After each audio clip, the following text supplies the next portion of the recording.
Now, sitting in for Mike, who's on vacation, here's Fred Willard. Fred Willard? Who is that man? I want his name.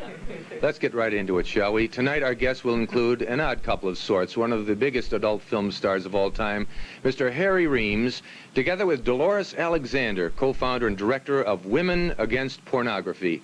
We'll be visited by conductor and actor Frank Duvall, whom you may remember as Happy Kine, the band leader of the Fernwood Tonight series. We'll also talk with Ian Whitcomb, 60s pop star who has become a veritable renaissance man of music. And our film critic, Michael Medved, will review the Clint Eastwood release, Firefox. Our first segment tonight promises to be a different look at the subject of pornography.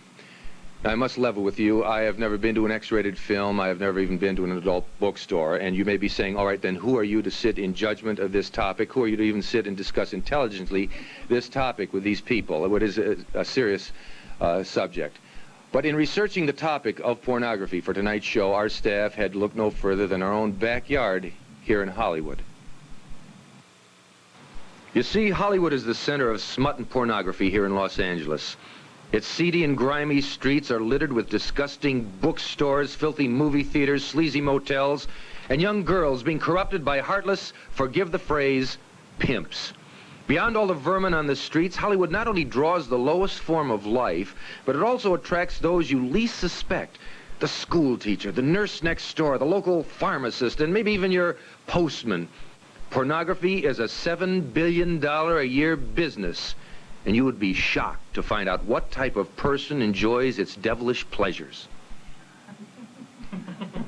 Wait a minute. How the hell did this get in here? Wait, I thought we had an agreement that this was going to be exercised from the tape. I want to know the man who's responsible for this editing. I want his name on my desk in the morning. We'll be right back. I do sure have a desk, and I want it to, all right.